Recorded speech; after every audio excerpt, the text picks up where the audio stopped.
देवादिदेव प्रथम तीर्थंकर तीन लोकों के नाथ आदि विधाता आदिदेव श्री आदिनाथ भगवान की जय। वर्तमान शासन नायक श्री वर्धमान गिरिराज की जय। आचार्य भगवान श्री आदि सागर जी, शांति सागर जी, महावीर कीर्ति जी, देशभूषण जी, विमल सागर जी, सन्मत सागर जी, भरत सागर जी, अभिनंदन सागर जी, विद्यानंद जी सहित हमारे समस्त महान पूर्वाचार्यों के श्री चरणों में बारंबार नमोस्तु। गणाधिपति गणधराचार्य श्री कुंतु सागर जी गुरुदेव की जय। स्वाध्याय तपस्वी वैज्ञानिक धर्माचार्य सिद्धांत चक्रवर्ती अभिनव केवली आचार्य भगवान श्री कनक नंदी जी गुरुदेव के पावन पुण्य चरणों में अविनाशी नमोस्तु नमोस्तु नमोस्तु गुरुदेव। आज रंगों के इस पावन पर्व होली पर सभी श्रद्धालु लोगों को, सभी श्रोताओं को बहुत बहुत शुभकामनाएं। आज के इस स्वाध्याय सभा को आरंभ करने के लिए मैं सर्वप्रथम मुनि श्री सुविज्ञ सागर जी गुरुदेव के चरणों में नमोस्तु करता हूँ। मुनि श्री मंगलाचरण के द्वारा इस स्वाध्याय सभा को आरंभ करें और वर्ण से निवेदन है कि वो आचार्य भगवंत को भी एक बार जूम करके स्पॉटलाइट करके हम सबको दिखाएं।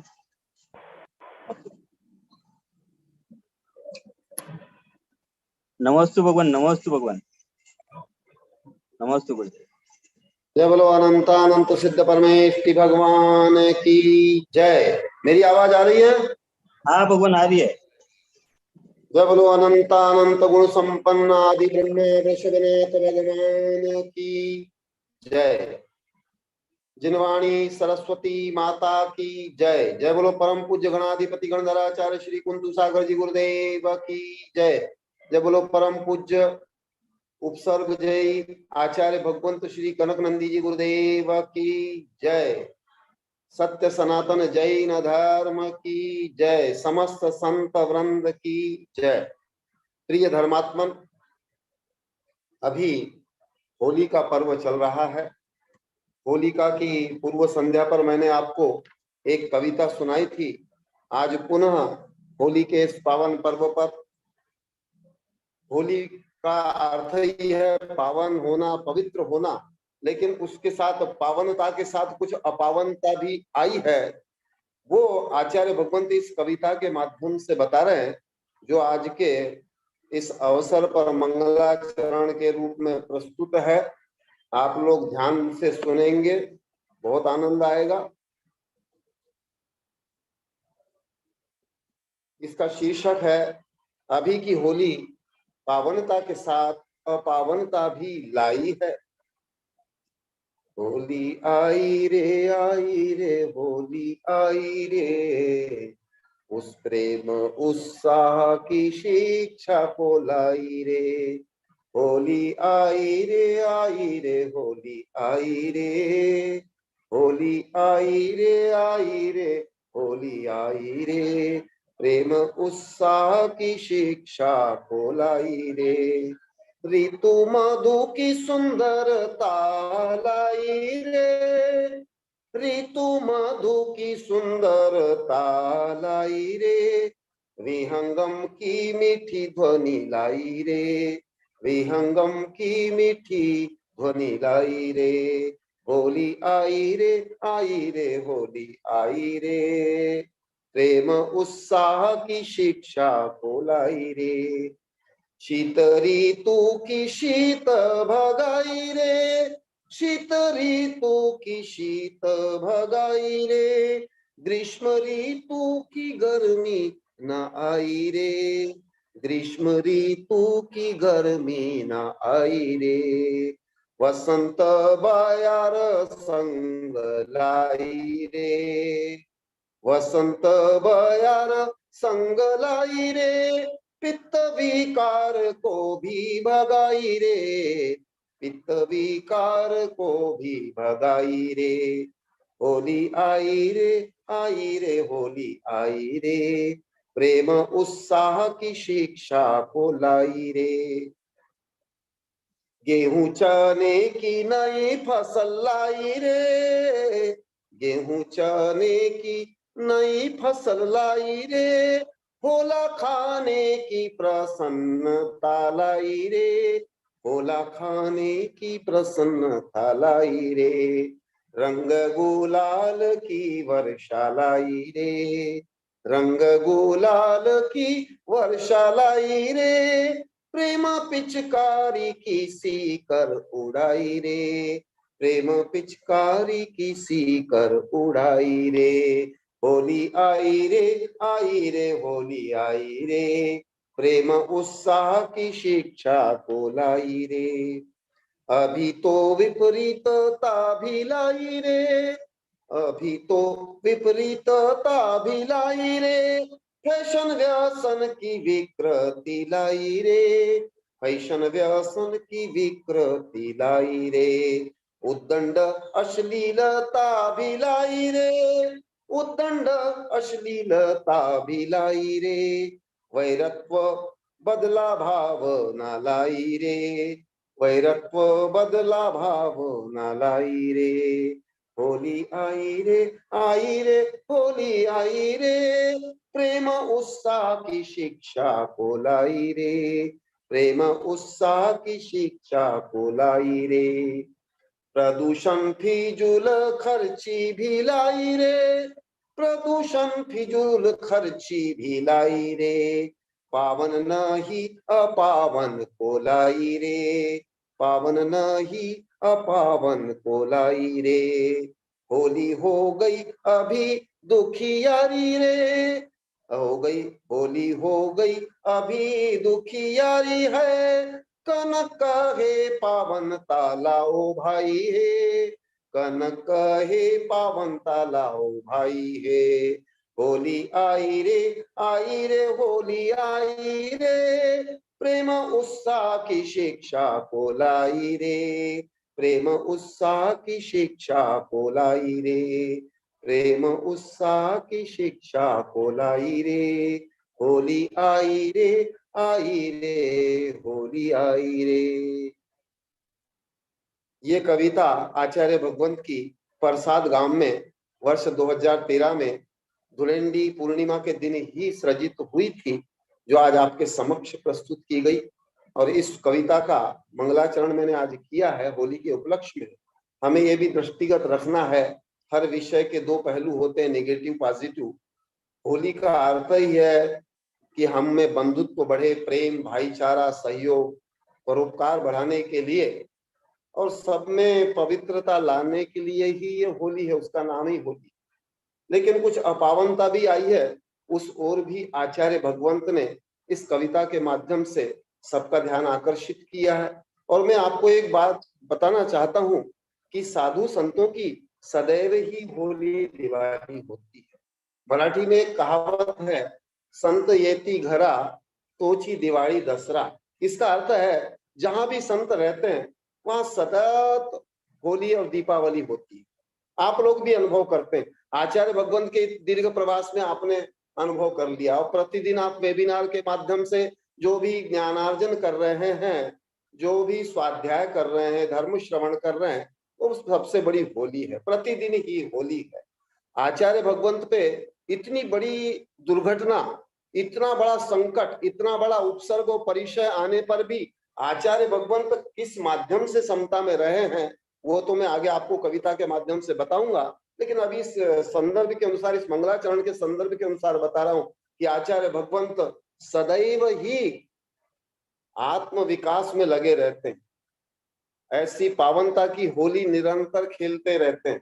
इसलिए कितने भी उपसर्ग आ जाएं, कितनी भी विपरीतताएं आ जाएं, कैसी भी विषमता आ जाए, हर परिस्थिति में समता को धारण करते हैं, पावनता को धारण करते हैं, निरंतर बंधुत्व, विश्व बंधुत्व को धारण करते हैं, मैत्री का भाव धारण करते हैं। ऐसे आचार्य भगवंत के माध्यम से अभी आचार्य भगवंत ने 2-3 कविताएं सृजित की हैं। इसके बाद में करूंगा, उस कविता का विश्लेषण भी करूंगा, कविता भी आपको सुनाऊंगा।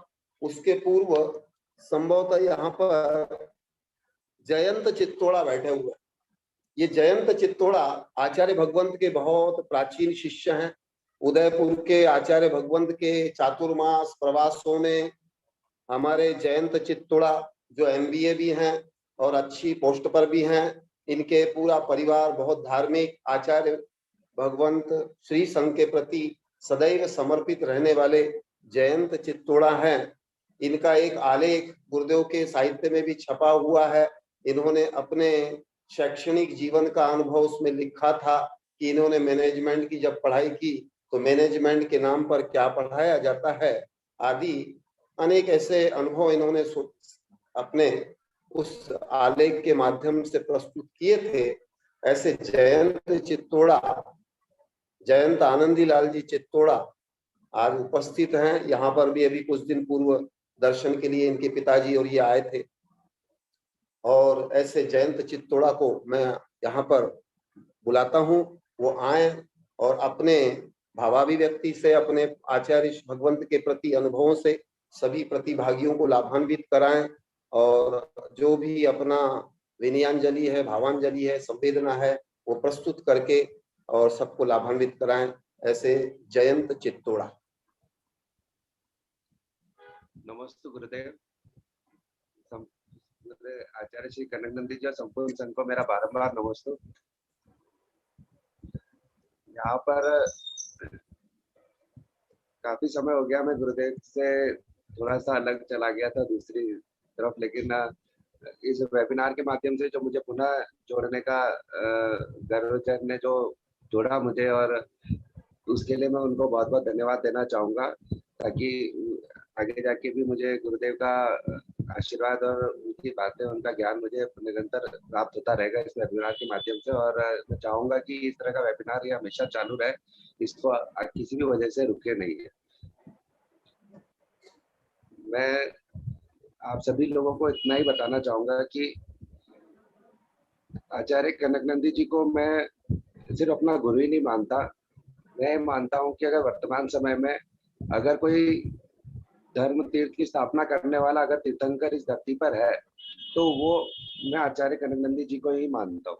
कि आचार्य कनकनंदी जी वर्तमान समय के तीर्थंकर या वर्तमान समय के महावीर, इनको मैं कहूँगा, क्योंकि ये इनके साथ रहने वाले जो लोग हैं, जो इनको समझते हैं, वर्तमान समय में जो महावीर भगवान ने किया था, विज्ञान के साथ और अपने जैन धर्म का संपूर्ण जगह प्रचार प्रसार किया था, वो कार्य आज अगर दिगंबर जैन समाज में या जैन समाज में कोई कर रहा है तो वो मात्र आचार्य कनकनंदी जी ही कर रहे हैं।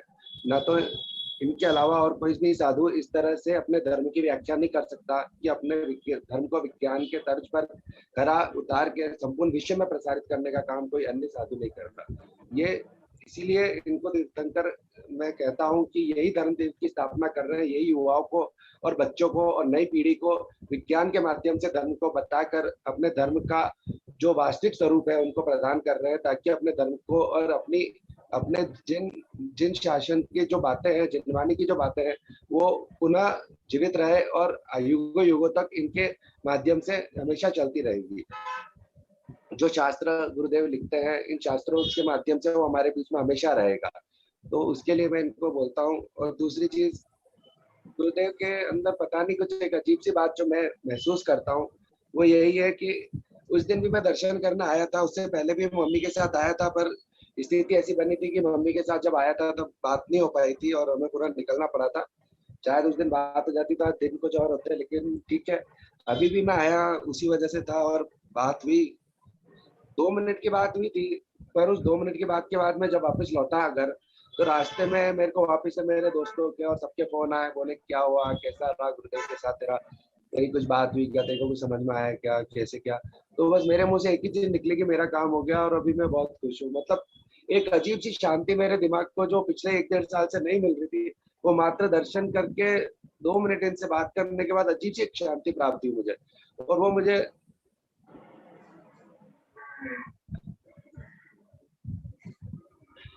जो मुझे शायद नहीं मिल रही थी, और मैं वाकई में बहुत खुश हुआ। मुझे एक जीवन को कैसे आगे नई दिशा में आगे लेके जाना है, उसका भी एक रास्ता मिला।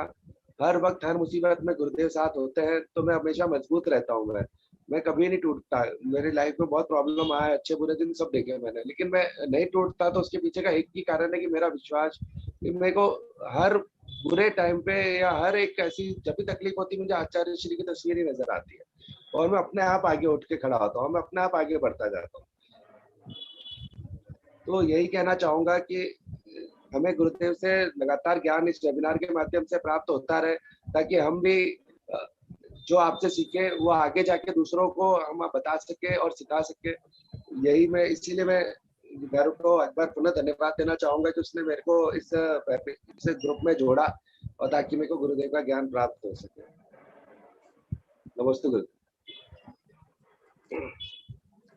जयंत चित्तोड़ा ने अपनी भावाभिव्यक्ति आचार्य भगवंत के प्रति अपनी विनयांजलि प्रस्तुत की। बहुत सुंदर। जयंत चित्तोड़ा के लिए बहुत बहुत आशीर्वाद, और उनका जीवन सुखमय हो, उनके पिता का भी स्वास्थ्य अच्छा हो, उनके पूरे परिवार के लिए, चित्तोड़ा परिवार के लिए बहुत बहुत संवेदना है, आशीर्वाद है। इसके पश्चात मैं अपने मूल विषय पर आ रहा हूं, और मूल विषय यह है कि आचार्य भगवंत, आपने एक गीत सुना होगा हमेशा, होली खेले मुनिराज अकेले वन में। आचार्य भगवंत भी एकांत शांत में कैसी होली खेलते हैं, चाहे कैसी भी विषम परिस्थिति हो, उस विषम परिस्थिति में पावनता की होली, समता की होली, शांति की होली खेल करके और निरंतर समता में बने रहते हैं। आचार्य भगवंत की उस दिन मैंने आपको एक कविता सुनाई थी उपसर्ग संबंधी की, अभी जो 19/2/2022 को जो उपसर्ग आया था, जो घटना घटी थी। अब तो आप देख रहे हैं आचार्य भगवंत बहुत अच्छे स्वस्थ हो रहे हैं, बहुत एक इतने कम समय में आचार्य भगवंत का स्वास्थ्य बहुत सुधार हो रहा है। और आज ये सब आचार्य भगवंत के दीर्घकालिक ज्ञान, अनुभव, विविध पैथी का ज्ञान आदि होने का परिणाम है। अभी हमारे मधुक शाह भी विभिन्न अपने व्हाट्सएप आदि के ऊपर जो उन्होंने मैसेज भेजे हैं, जो सूचनाएं भेजी हैं, वो भी प्रदर्शित कर रहे हैं, और इसकी पूरे देश में भूरी भूरी प्रशंसा भी हो रही है। मधुक शाह को भी बहुत लाइक मिल रही है। आचार्य भगवंत के इस उपसर्ग और परिचय जयिता की भी सर्वत्र प्रशंसा हो रही है, और आचार्य भगवंत के भाव व्यवहार और लक्ष्य से सब परिचित भी हो रहे हैं। तो आइए आचार्य भगवंत की दूसरी जो कविता है, जो अभी अभी दिनांक 16/2/2022 को मध्याह्न में 3:50 पे आचार्य भगवंत ने सृजित की, इसके माध्यम से आपको मैं ये बताने जा रहा हूं कि आचार्य भगवंत क्या क्या चिंतन करते हैं, क्या क्या अनुप्रेक्षा करते हैं, कैसा उनका एक भाव की धारा कैसे प्रवाहमान होती है, वो इस कविता के माध्यम से आपको ज्ञात होगा। आपको भी प्रेरणा मिलेगी, शिक्षा मिलेगी, और हम सबको भी विपरीत परिस्थितियों में कैसे समता में रहना चाहिए, कैसे साम्य भाव और सहिष्णुता में रहना चाहिए, इसका हमें बोध मिलेगा। शीर्षक है उपसर्ग में भी बढ़ाऊं आत्म विकास के भाव। आर्त रौद्र रूपी नकारात्मक ध्यान से परे शुभ ध्यान से आत्म विकास के भाव करूं। चक्कर आकर गिरने के बाद भी कर रहा हूं मैं आत्म विकास भाव। ज्ञान वैराग्य समता शांति से बढ़ा रहा हूं धैर्य सहिष्णुता के भाव। आर्त रौद्र परे धर्म ध्यान द्वारा कर रहा हूं मैं आत्म ध्यान। अनिष्ट संयोग इष्ट वियोग पीड़ा चिंतन निदान रहित ध्यान। आज्ञा विचय विपाक विचय अपाय विचय संस्थान विचय धर्म ध्यान। मैत्री प्रमोद कारुण्य माध्यस्थ रूप में स्वपर विश्व कल्याण भाव। हिंसानंदी मृषानंदी चौर्यानंदी परिग्रहानंदी से बढ़ा रहा हूं मैं विरक्ति भाव। संकीर्ण कट्टरता व ख्याति पूजा लाभ प्रसिद्धि रहित बढ़ाऊं शुद्धात्म भाव। मैं हूं एक निश्चय से शुद्ध ज्ञान दर्शन सुख वीर्यमय मम स्वभाव। तन मन इंद्रिय रहित होने से उस संबंधी व्यापार अभाव, भले मैं अभी सकर्म होने से कर्म जनित तन मन आदि से युक्त, उनसे भी करूं आत्म विकास के काम, अतः सुरक्षा करूं यथा योग्य। शुद्ध चैतन्य स्वभाव के अतिरिक्त नहीं है मेरा एक परमाणु भी, तथापि अनंत परमाणु निमित्त तथा ही निमित्त की सुरक्षा आत्महित ही। स्वशुद्धात्मा के अतिरिक्त बाह्य द्रव्यों को स्वीकारना है विभाव, ऐसा विश्वास सहित ही चारों प्रकार के दान स्वीकारना शुभ भाव। शरीर छिन्न भिन्नादि होने से भी नहीं छिन्न भिन्न होता आत्मा, तथापि शरीर सभी नौका में रत्न त्रय की रक्षा हेतु करूं शरीर रक्षा। जीने हेतु ही नहीं खाऊं, खाने हेतु ही मैं जीना नहीं चाहूं, स्व पर विश्व कल्याण हेतु जीऊं, इस हेतु ही चारों दान लहूं। फिजिक्स केमिस्ट्री बायोलॉजी से जानता हूं मैं कर्म सिद्धांत, मैं नहीं हूं भौतिक मैं तो भी कर्म बंध से देहादि से मैं आबद्ध, अतएव सुद्रव्य क्षेत्र काल भावानुसार कर रहा हूं आत्म साधना। केवल शरीर को कष्ट देने से ना मोक्ष, मोक्ष हेतु कष्ट सहने की करूं साधना। विपत्तियों को ना आमंत्रण करूं किंतु विपत्ति आने पर करूं साधना। समता शांति धैर्य से विपत्ति नाश हेतु करूं मैं आत्म साधना। उपसर्ग हुए तीर्थंकर तक को यह है कर्म जनित विडंबना, कर्म जनित विडंबना नाश हेतु कनक श्रमण करे साधना, कनक श्रमण करे साधना। प्रिय धर्मात्मन, आपको सामान्य रूप से इस कविता का बोध मिला होगा, लेकिन इसमें कुछ ऐसे आयाम है जो सामान्य रूप से भाषा की दृष्टि से, विषय वस्तु की दृष्टि से, रहस्य की दृष्टि से सबको नहीं समझ में आते। इस दृष्टि से मैं प्रयास कर रहा हूँ इसका थोड़ा विश्लेषण करके आपको समझाऊं कि आचार्य भगवंत इस उपसर्ग की घड़ी में क्या चिंतन कर रहे हैं। शीर्षक में लिख दिया आचार्य भगवंत ने कि मैं अभी इस उपसर्ग में भी आत्म विकास के भाव कर रहा हूं और समस्त आर्त रौद्र रूपी जो नकारात्मक ध्यान है उससे परे शुभ ध्यान। वैसे तो आर्त रौद्र कभी करते ही नहीं आचार्य भगवंत, लेकिन ऐसी परिस्थिति में भी निरंतर कोई नकारात्मक ध्यान तो छोड़ो, निरंतर इससे परे शुभ ध्यान से आत्म विकास के भाव धारण कर रहे हैं आचार्य भगवंत। चक्कर आने की गिरने के बाद भी आत्म विकास का भाव निरंतर कर रहे हैं। ज्ञान वैराग्य समता शांति धैर्यता सहिष्णुता आदि के भाव निरंतर रख रहे हैं।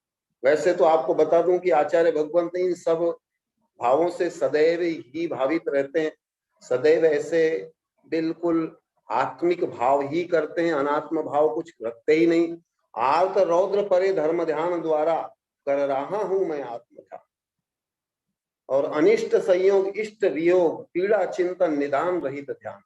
क्योंकि आर्त ध्यान इसी ही कहते हैं। इसके जो 4 प्रकार हैं वो भी यहाँ पे उल्लेखित किए हैं आचार्य भगवंत ने कि अनिष्ट संयोग इष्ट वियोग पीड़ा चिंतन निदान। ये आप भी जानते हैं कि इस तरह का कभी भी आचार्य भगवंत कोई भी आर्त ध्यान वाला परिणाम रखते ही नहीं, लेकिन यहाँ स्पष्ट करने के लिए उल्लेखित किया है कि ये ध्यान ना करके मैं निरंतर शुभ ध्यान ही कर रहा हूं। अब शुभ ध्यान कौन सा है वो भी बता रहे हैं। आज्ञा विचय, विपाक विचय, अपाय विचय, संस्थान विचय। अब ये भी विषय बहुत विस्तार का है, लेकिन हमको अभी सार रूप में समझना है कि ये 4 प्रकार का धर्म ध्यान है। उस 4 प्रकार के धर्म ध्यान के माध्यम से आचार्य भगवंत निरंतर अपने आत्म स्वरूप में स्थित रहते हैं, स्थित प्रज्ञता गुण के धारक हैं। और इसके आगे और क्या विचार करते हैं? मैत्री प्रमोद कारुण्य माध्यस्थ रूप में स्वपर विश्व कल्याण भाव। 4 प्रकार के जो भाव हैं द्वादशतिका में जो आते हैं, सत्वेषु मैत्रीम, गुणेषु प्रमोदम, क्लिष्टेषु जीवेषु कृपा परत्वम, माध्यस्थ भावम विपरीत वृत्तो सदा ममात्मा विदधातु देव। माने सर्व जीवों के प्रति मैत्री भाव, प्रमोद भाव, गुणियों जनों के प्रति प्रमोद भाव, और जो क्लिश्यमान है, जो पीड़ित जीव हैं, दुखी जीव हैं, उनके प्रति करुणा भाव, और जो विपरीत वृत्ति वाले हैं उनके प्रति माध्यस्थ भाव, तटस्थ भाव, रिजर्व भाव। ये भी आप जानते हैं, आचार्य भगवान की ये प्रवृत्ति आप लोग जानते हैं कि विपरीतताओं से कैसे बच करके अपनी आत्म साधना में प्रवृत्त रहना, अपने लक्ष्य की ओर निरंतर प्रवाहमान रहना, ये इन्हीं भावों के माध्यम से आचार्य भगवंत रहते हैं। ये सब हम सबके लिए भी प्रेरक है। हिंसानंदी, मृषानंदी, चौर्यानंदी, पराग्रहानंदी से बढ़ा रहा हूं मैं विरक्ति भाव। संसार में आचार्य भगवंत तो रौद्र ध्यान का तो प्रश्न ही नहीं है। जब आप ध्यान ही नहीं करते तो और इनका तो कोई प्रवेश ही नहीं है। लेकिन यहाँ पे उल्लेख किया है आचार्य भगवंत ने कि मैं इन रौद्र ध्यान से भी बिल्कुल विरक्त हूं, किसी और संकीर्ण कट्टरता, ख्याति, पूजा, लाभ, प्रसिद्धि रहित बढ़ाऊं शुद्ध। और सबसे बड़ी गुरुदेव की जो विजयशीलता है वो ये है कि संकीर्ण कट्टरता में कभी आचार्य भगवंत रहते नहीं। किसी पंथवाद, किसी पट्टवाद, किसी ग्रंथ संतवाद, किसी एकांतवाद में नहीं रहते। और इसके आगे हम चले तो आध्यात्मिक भावों को प्राप्त करने की पराकाष्ठा पे पहुंचने योग्य जो भाव है, जो बड़े बड़े साधक भी नहीं कर पाते, नामी बड़े बड़े जो प्रसिद्ध आचार्य हैं, साधु हैं, वो भी नहीं कर पाते, ऐसे आचार्य भगवंत का भाव होता है ख्याति, पूजा, लाभ, प्रसिद्धि। क्योंकि इससे दूर रहना बहुत बहुत कठिन तपस्या। 6 रस का त्याग करना, उपवास करना, बाह्य तप करना, काय क्लेश करना, ये सब सरल है। आप ये मत समझिए कि कोई बहुत कठिन। मिथ्या दृष्टि भी करते हैं, पशु पक्षी भी करते हैं, आचार्य भगवंत ने अनेक बार बताया। लेकिन ख्याति, पूजा, लाभ से अपने आप को रहित रखना, उससे अनासक्त रहना, ये बहुत कठिन तपस्या है जो आचार्य भगवंत करते हैं। जो अभी सबसे प्रेरक विषय है, सबसे प्रभावकारी विषय इस पृथ्वी का। क्योंकि अन्यत्र कथनी और करनी में अंतर देखा जाता है, लेकिन आचार्य भगवंत की जो निष्प्रहता है, निराडंबरता है, वीतरागता है, और ये समस्त प्रपंचों से दूर रहने का जो भाव है, ये बिल्कुल प्रायोगिक है, बिल्कुल पारदर्शी है, लक्ष्यनिष्ठ है, और हम सबके लिए बहुत प्रेरक भी है, शिक्षाप्रद है। और आज आगे आचार्य भगवंत लिख रहे हैं कि मैं और क्या चिंतन कर रहा हूं कि मैं हूं एक शुद्ध निश्चय से, ज्ञान दर्शन सुख वीर्यमय मम स्वभाव।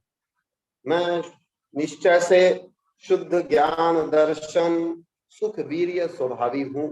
आत्मा का ये स्वभाव है, आत्म स्वभाव का ही निरंतर चिंतन करते हैं। तन मन इंद्रिय रहित होने से उस संबंधी व्यापार अभाव, शुद्ध निश्चय से भले अभी तन मन इंद्रिय सहित हैं, लेकिन उसको अपना नहीं मानते। आचार्य भगवंत अनेक बार बोलते कि शरीर से भी मैं उपकरण रूप में काम लेता हूं, इसका एक साधन रूप में प्रयोग करता हूं, क्योंकि जब तक मुक्ति प्राप्ति नहीं होती तब तक इस शरीर के माध्यम से ही साधना करनी है।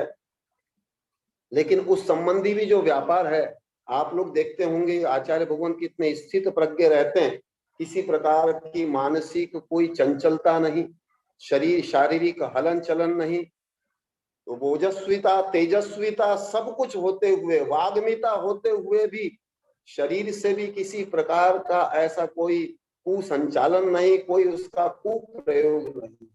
ये सबसे बड़ी विशेषता है, ये भी हमारे लिए प्रेरक है। भले ही मैं अभी सकर्म होने से कर्म मानाने से, आचार्य भगवंत बोल रहे हैं कि भाई भले ही मैं अभी कर्म से संयुक्त होने के कारण इस तन मन और इंद्रिय से संयुक्त हूं, तो भी अपनी सुरक्षा करने के लिए, अपनी आत्म सुरक्षा के लिए, इस आत्म विकास के लिए इस तन मन और इंद्रिय का यथा योग्य प्रयोग कर रहे हैं, उस कार्य में इसको लगा रहे हैं। शुद्ध चैतन्य स्वभाव के अतिरिक्त नहीं है मेरा एक परमाणु, शुद्ध आत्म स्वभाव के अतिरिक्त एक परमाणु भी मेरा नहीं है, ये भी निरंतर चिंतन चलता है। अनंत परमाणु निमित्त तथादि तथा ही सुरक्षा आत्महित ही। स्वशुद्धात्मा के अतिरिक्त बाह्य द्रव्यों को स्वीकारना है विभाव, ऐसा विश्वास सहित ही चारों प्रकार के दान स्वीकारना शुभ। आचार्य भगवंत बता रहे हैं कि स्व अपने शुद्धात्मा को छोड़कर बाह्य जितने भी द्रव्य है उनको स्वीकार करना या उनको अपनाना ही विभाव परिणति है।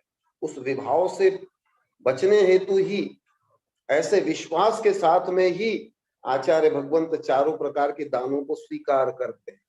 किसी प्रकार के कोई प्रलोभन में आने के लिए, ख्याति पूजा के लिए नहीं, किसी प्रकार के परिग्रहवाद के पोषण के लिए नहीं, प्रपंच के लिए नहीं, प्रोजेक्ट के लिए नहीं है। जो कुछ भी दान स्वीकार करते हैं अपने आत्म भाव को बढ़ाने के लिए। आचार्य भगवंत सदैव कहते हैं कि आत्मा की सुरक्षा करना मेरा काम है और इस शरीर की सुरक्षा करना एक पुण्यार्जन रूप में ये श्रावकों का, शिष्यों का, भक्तों का काम है, जो आप लोग कर भी रहे हैं, सभी कर रहे हैं और बहुत अच्छा सेवा सहयोग दान सब कर रहे हैं, अच्छी भावना भा रहे हैं, जिससे आचार्य भगवंत निरंतर एक स्वास्थ्य संपादन भी कर रहे हैं। शरीर छिन्न भिन्न आदि होने पर भी नहीं छिन्न भिन्न होता आत्मा, तथापि शरीर सभी नौका में रत्नत्रय की रक्षा हेतु करी शरीर रक्षा। शरीर छिन्न भिन्न भी हो जाए, अनादि काल से अनंत भवों में जीव के शरीर कई बार मरे हैं, छिन्न भिन्न हुए हैं, त्रासित हुए हैं, फिर भी आत्मा कभी उससे छिन्न भिन्न होता नहीं है।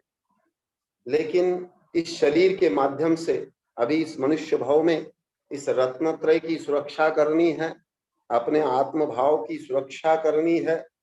इसलिए ही आचार्य भगवंत यथा योग्य शरीर स्वास्थ्य पर ध्यान देते हैं, उसकी उपेक्षा भी नहीं करते, उसके प्रति आसक्ति भी नहीं। ये भी बड़ा अनेकांत है समझ कि शरीर को अपना मानते नहीं है, लेकिन शरीर की रक्षा करना भी जरूरी है। इस दृष्टि से ही औषधि दान होता है, आहार दान है और अभय दान है।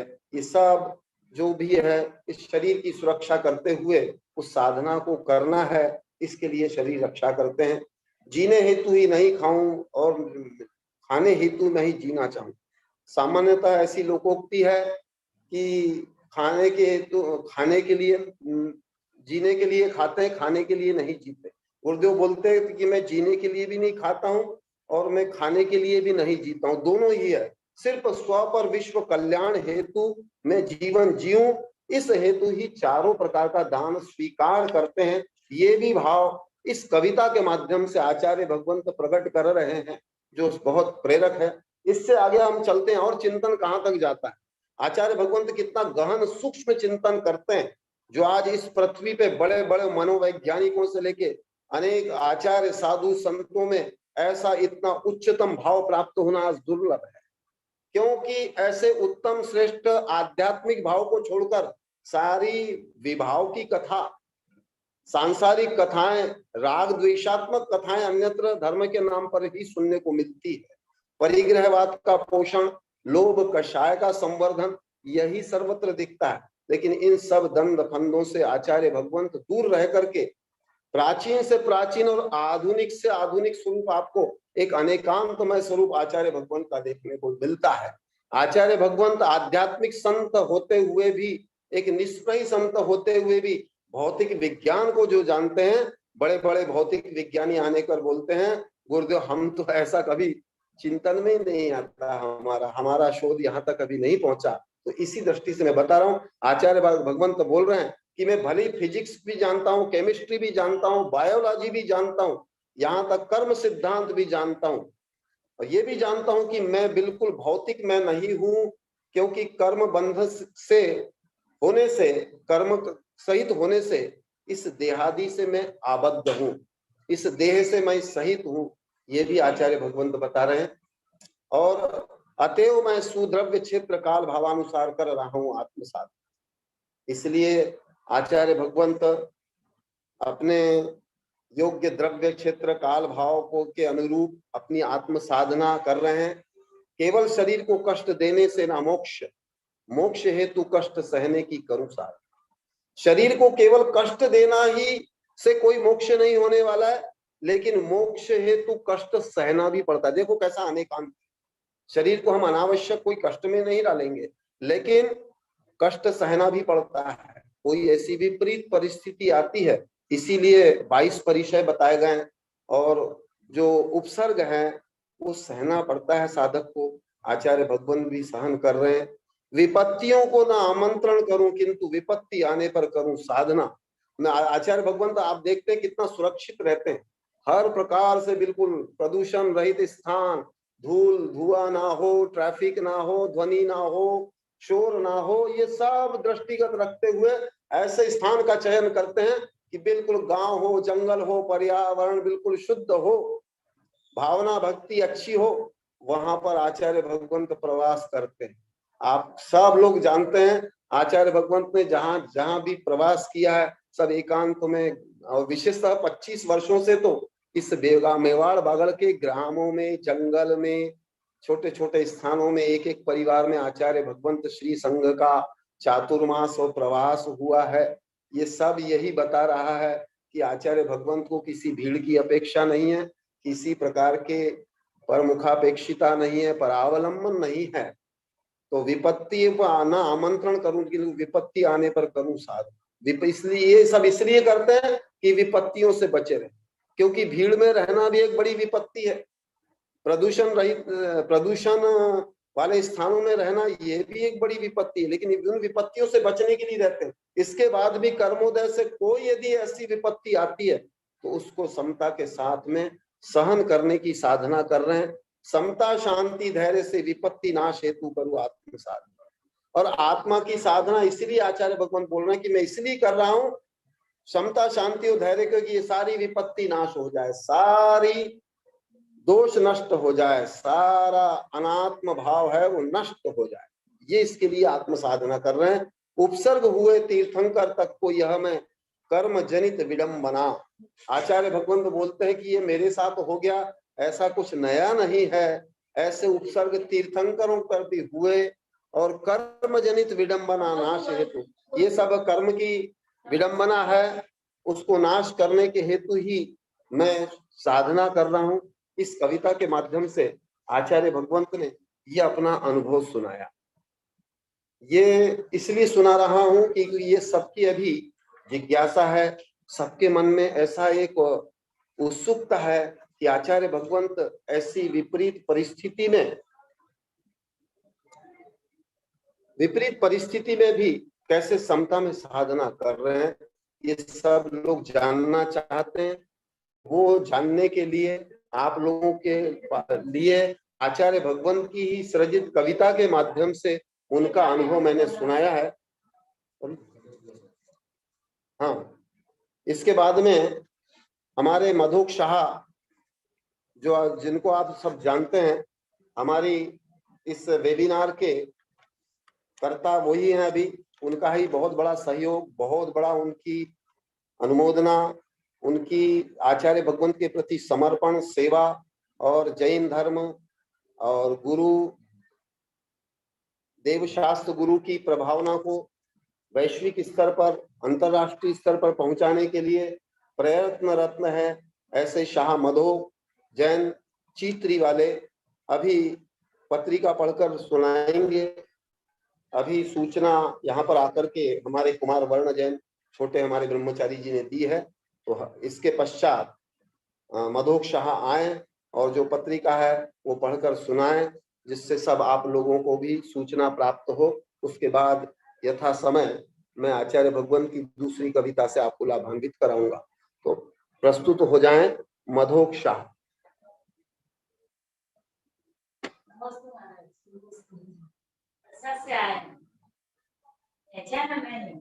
अजय नमस्ते गुरुदेव, नमस्ते। अजय सर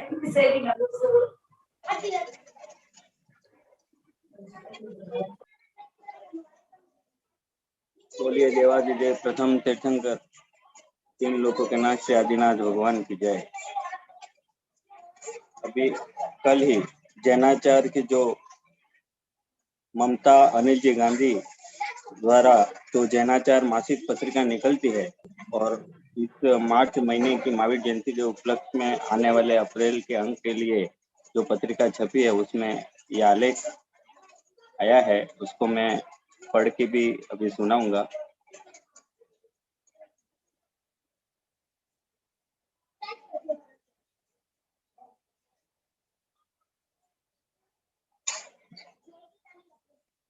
कठिन स्थितियों में अद्भुत समता विश्व के सर्वाधिक आश्चर्य है ये जैन श्रवण। भगवान महावीर स्वामी, गौतम गणधर, आचार्य श्री कुंदकुंद स्वामी, समस्त महान पूर्वाचार्यों के लघुनंदन, अतः ज्ञान कोश भंडारी, स्वाध्याय तपस्वी, निराडंबरी, निष्प्रही, वैश्विक वैज्ञानिक, महासंत आचार्य श्री कनकनंदी जी गुरुदेव, जो एकांत छोटे छोटे गांवों में प्रवास करते हुए बिना किसी प्रपंच स्वार्थ, बिना यश कीर्ति चाह व बिना किसी याचना के अपने जैन अजैन वैज्ञानिक, प्रोफेसर, चांसलर व अति उच्च शिक्षाविद भक्त शिष्यों के माध्यम से 7 समंदर पार संपूर्ण विश्व में, संपूर्ण पृथ्वी में जैन अध्यात्म विज्ञान का शंखनाद करते हैं। जैन धर्म के सिद्धांतों का वैज्ञानिक रूप से व्याख्या कर विविध भाषाओं में योग्य शिष्यों तक पहुंचाते हैं। इस वैश्विक प्रभावना में उनका 50 वर्ष से सतत कठोर पुरुषार्थ है। पूज्य गुरुदेव एक बार आहार के बिना रह सकते हैं, लेकिन अध्ययन के बिना 1 घंटा भी नहीं रह सकते। विश्व के समस्त दर्शन साहित्यों के अध्ययन हेतु उन्होंने 30 भाषाओं का व्याकरण सहित ज्ञान ग्रहण किया, जो कि गूगल के अलावा मानव रूप में वर्तमान विश्व में एकमात्र उपलब्धि हो सकती है। आपके दीक्षा गुरु पूज्यवर गणाधिपति गणधराचार्य श्री कुंतु सागर जी ऋषिराज कहते हैं कि आचार्य श्री कनकनंदी जी शास्त्रों का दिन भर इतना स्वाध्याय करते कि उनकी आंखें सूजकर लाल हो जाती, फिर भी अपना पठन पाठन व लेखन कार्य जारी रखते।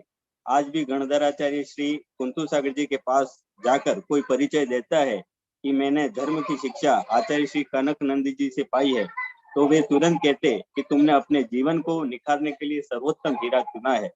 20वीं सदी के अनेक महान दिग्गज आचार्यों ने भी कनकनंदी जी की प्रतिभा व दक्षता को समझकर हमेशा विद्वानों की अग्र पंक्ति में रखते हुए उन्हें प्रोत्साहित किया व अनेक बड़े बड़े दायित्व पूज्य आचार्य श्री को सौंपे।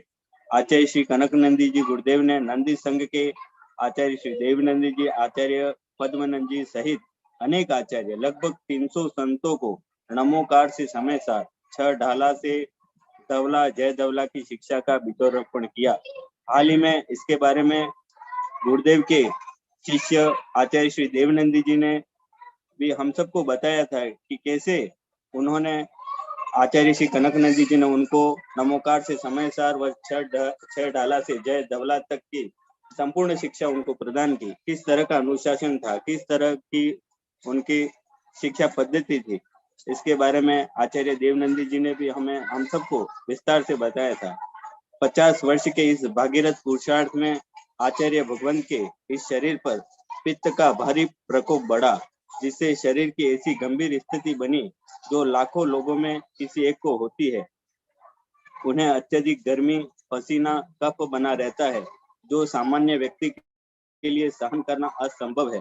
अनेक बार अत्यधिक रुग्ण भी हुए, समाधि का विचार भी ठान लिया, किंतु गुरुओं ने भविष्य में धर्म की महान क्रांति व प्रभावना के रक्षार्थ उपचार स्वरूप शरीर को शीत रखने हेतु आवश्यक छूट रखने के लिए संकल्पित किया। उनके गुरु यह जान चुके थे कि जो वैश्विक स्तर के धर्म कार्य आचार्य श्री कनकनंदी जी द्वारा होने वाले हैं, वो शायद ही इस पृथ्वी में अन्य कोई कर सकता है। इसलिए वे इस नायाब रत्न को अहिंसा दर्शन की प्रभावना हेतु सुरक्षित रखना चाहते थे।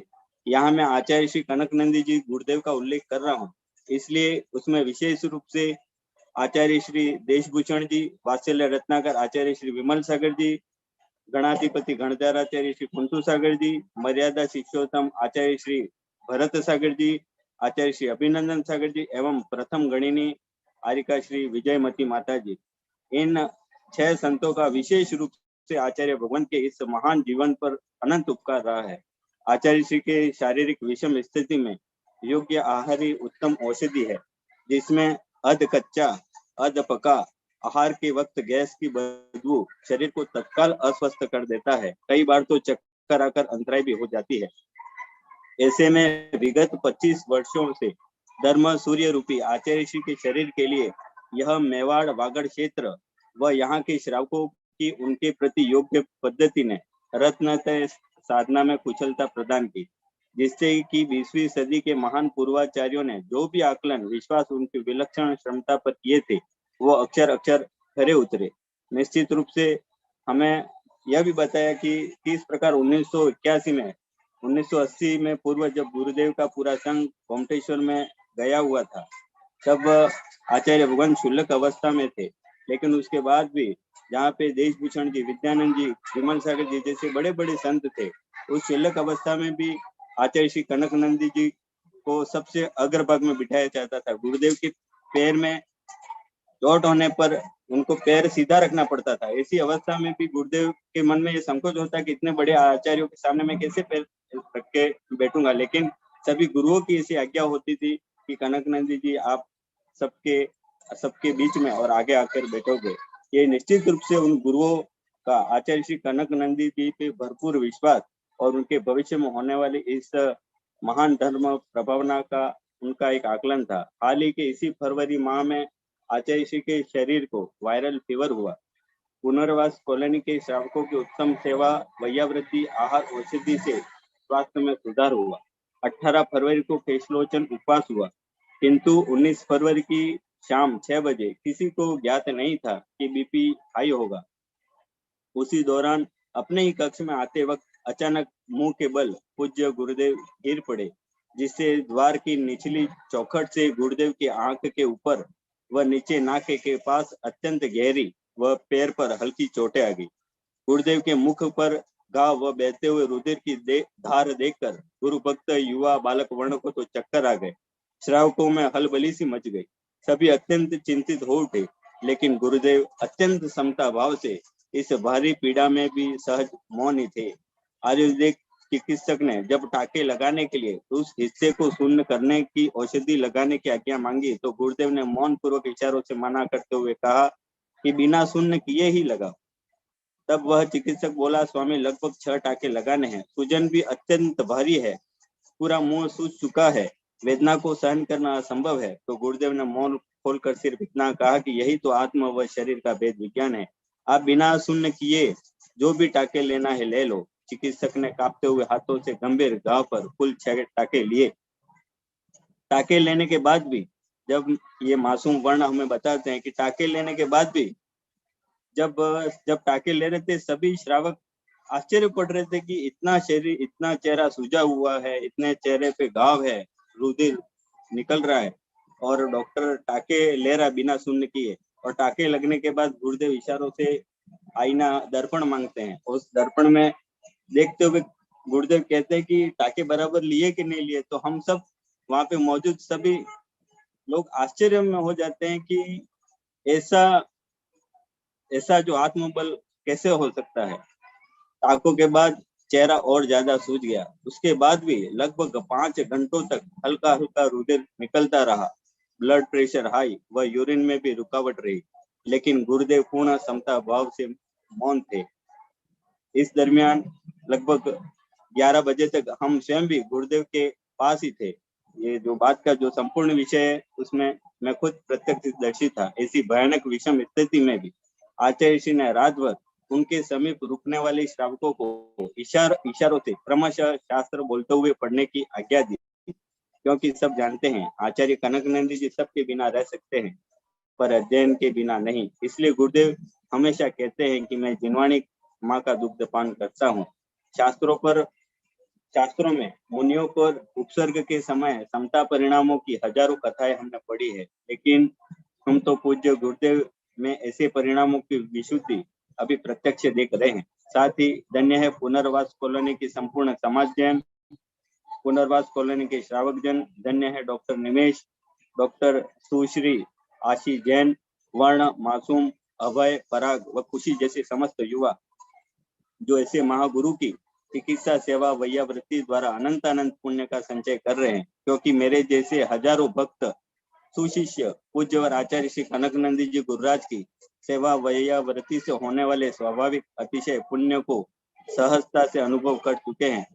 मैं स्वयं कई बार गुरुदेव के चरणों में और मेरे को मिलने वाले लोगों को मैं खुलकर मैं बोला हूँ कि आचार्य श्री कनकनंदी जी गुरुदेव की निस्वार्थ और स्वेच्छा से हम जो सेवा वैयावृत्ति का जो स्वाभाविक जो अतिशय और जो पुण्य मिलता है उसका अनुभव मैं करता हूँ। मेरा जीवन इसका उदाहरण है गुरुदेव कि मैं यदि आज जिस मुकाम को भी हासिल कर पाया हूँ तो वो निश्चित रूप से 2017 में जब हमारे गृह चैत्यालय चित्री में गुरुदेव का वर्षायोग हुआ था, तो तब से गुरुदेव की सेवा और वैयावृत्ति और उनकी धर्म प्रभावना का जो भाव, जो तन मन से मेरे जो भाव, धन से मेरे भाव जागृत हुए और जो मैंने उसमें जो लाभ लिया, निश्चित रूप से वह मेरे जीवन का सबसे टर्निंग पॉइंट था। गुरुदेव पूज्य आचार्य श्री कनकनंदी जी गुरुराज का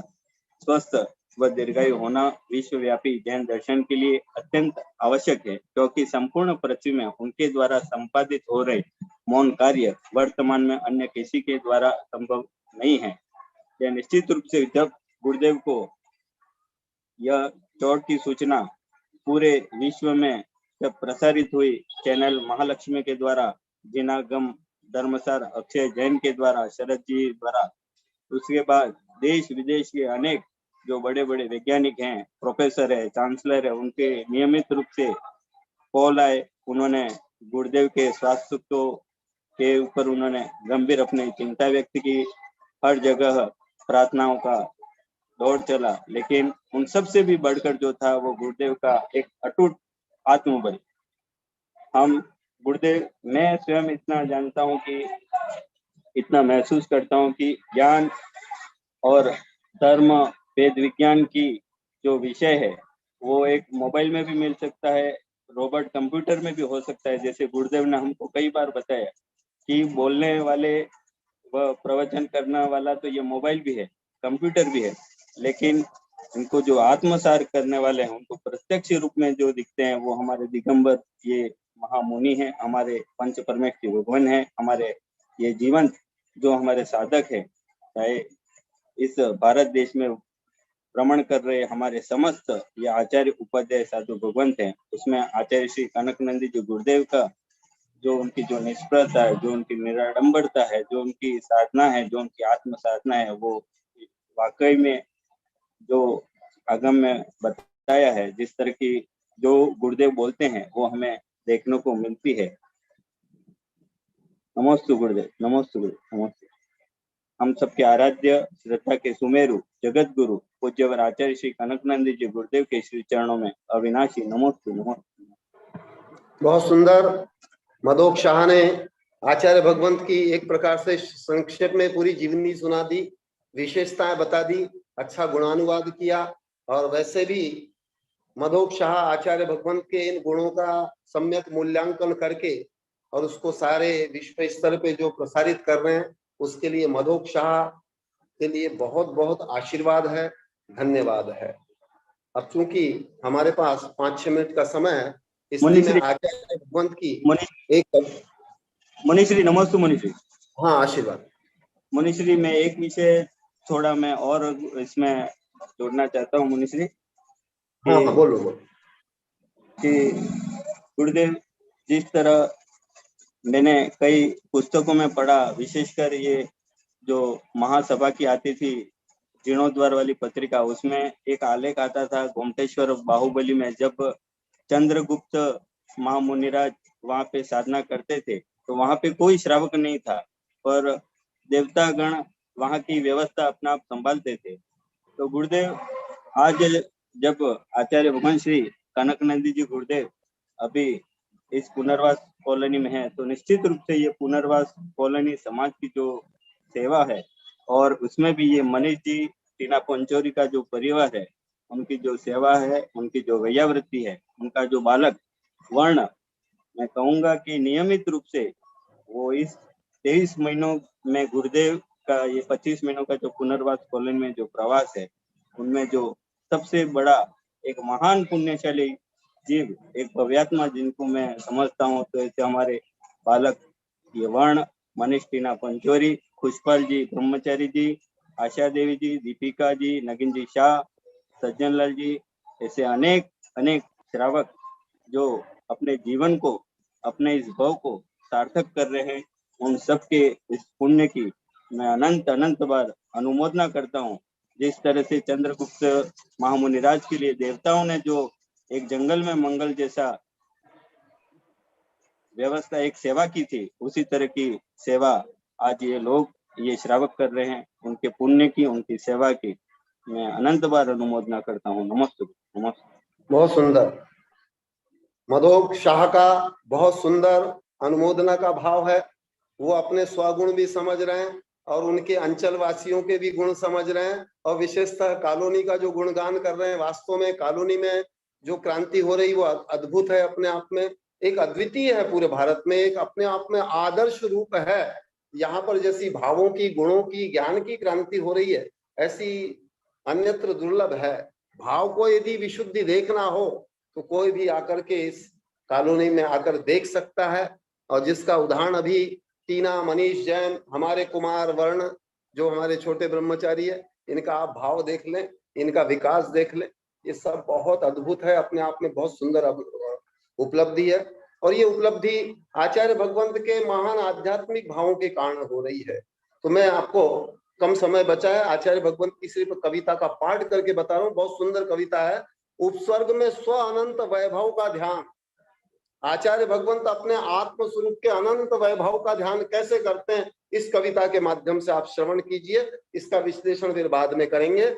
द्रव्य हूं मैं, सत्य हूं मैं, गुण पर्याय युक्त आत्मा हूं मैं, उत्पाद मैं, व्यय हूं मैं, उत्पाद व्यय युक्त द्रव्य हूं मैं, शुद्ध हूं मैं और बुद्ध हूं मैं, शुद्ध बुद्ध युक्त आनंद में, सत हूं मैं और चित्त हूं मैं, सच्चिदानंदमय सुंदर हूं, द्रव्य हूं मैं, सत्य हूं मैं, स्वयंभू मैं, संपूर्ण मैं, पर से शून्य स्व में पूर्ण मैं, अमूर्त व अनंत हूँ, आकाश से भी विशाल हूँ मैं, जन्म जरा मृत्यु परे हूँ मैं, तन मन अक्षरहित हूँ मैं, आदि व्याधि उपाधि परे, अत भय शंका रहित हूँ मैं, द्रव्य हूँ मैं, सत्य हूँ मैं, कर्म जनित विभाव परे, पर भाव परे स्वभाव युक्त, स्वभाव का अभाव कभी नहीं, अत मैं अनादि अनिधन, अभी तक जो हुए जन्म मरण, सुख दुख व हानि लाभ, वे सभी कर्म विभावमय, इनसे परे हो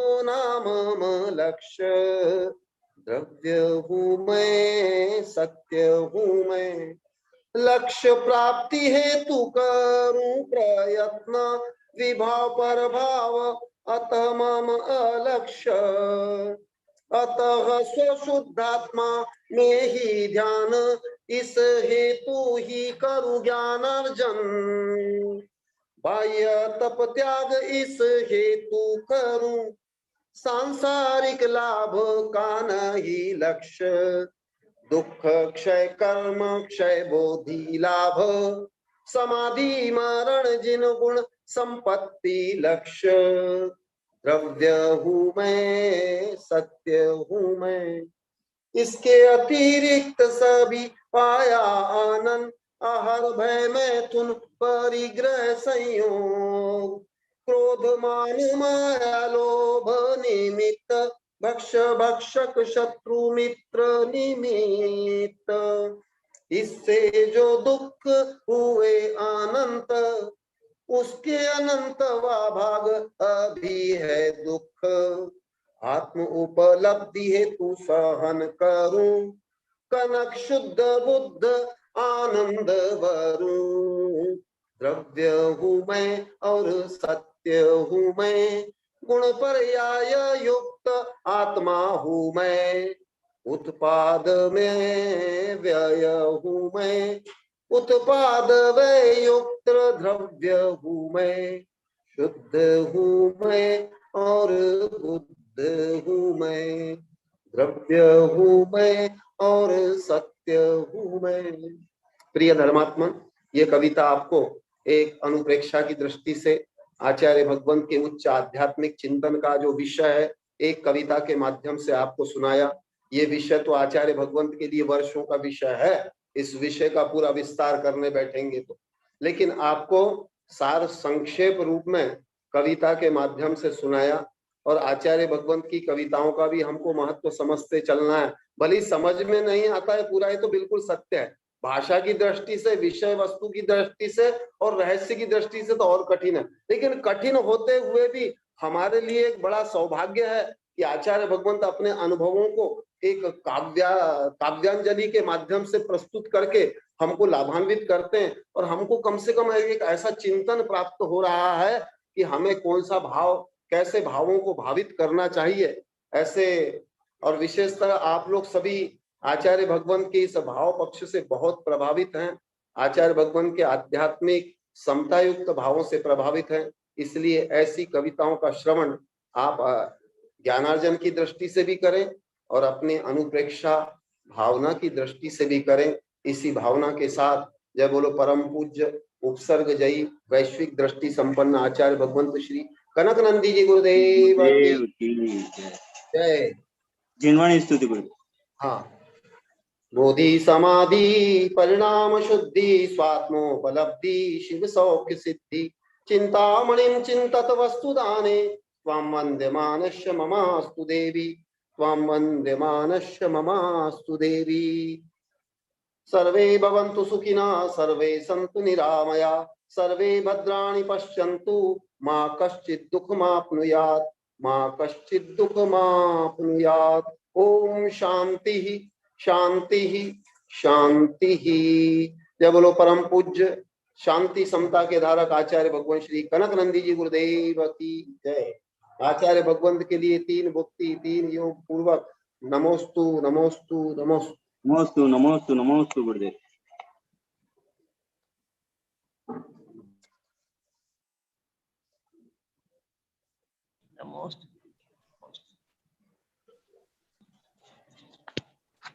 मुनि श्री आज्ञा सागर जी गुरुदेव के संगत माता जी।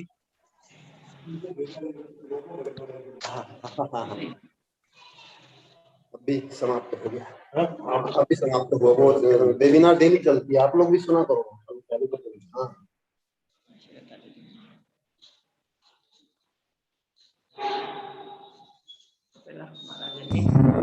नमस्ते गुरुदेव, नमस्ते नमस्ते गुरुदेव, नमस्ते वंदनी माताजी, वंदनी जय माता जी। वंदनी माताजी, वंदनी।